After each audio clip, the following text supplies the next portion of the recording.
প্রথমে যেদিকে চোখ রাখবো, নবান্ন অভিযানে আহত অভয়ার মা আন্দোলনের দুদিন পর এফআইআর দায়ের করলেন অভয়ার বাবা। জানা গিয়েছে সোমবার শেক্সপিয়ার সরণি থানায় অনলাইনে একটি মেইল পাঠিয়ে অভিযোগ দায়ের করেছেন তিনি। জানাচ্ছিলাম পুলিশি হেনস্থার অভিযোগে এফআইআর দায়ের শেক্সপিয়ার সরণি থানায়। এফআইআর দায়ের অভয়ার মা বাবার ইমেল মারফত এফআইআর দায়ের। নবান্ন অভিযানে সামিল হয়ে আক্রান্ত হন অভয়ার মা। পুলিশের বিরুদ্ধে লাঠি পেটার অভিযোগ। ঘটনা এফআইআর দায়ের অভয়ার মা বাবার।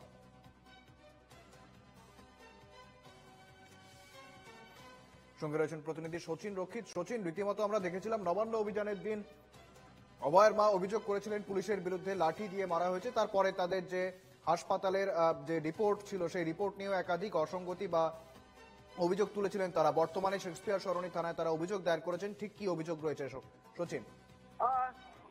দেখো, মূলত অভয়ের বাবা মায়ের তরফ থেকে একটি অভিযোগ দায়ের করা হচ্ছে ইমেল মারফত শেক্সপিয়ার সরণি থানায়, এবং সেই অভিযোগ পত্রে তারা বলছেন যে নবান্ন অভিযানে তারা যে অংশ নিয়েছিলেন সেই নবান্ন অভিযান চলাকালীন তারা পুলিশি হেনস্থার শিকার হয়েছেন এবং আহত হয়েছেন।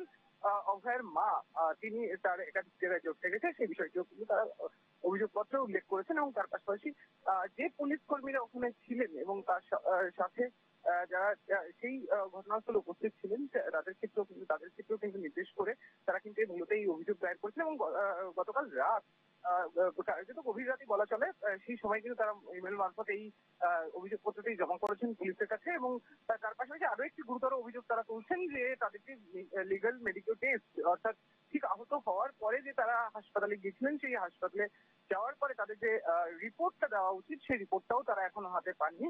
তবে এই গোটা পরিস্থিতি নিয়ে তারা কিন্তু ইতিমধ্যেই একটি অভিযোগপত্র জমা দিয়েছেন থানায়, এবং ইমেল মারফত সেই অভিযোগপত্র কিন্তু গতকালই শেক্সপিয়ার সরণি থানায় তারা কিন্তু জমা দিয়েছেন।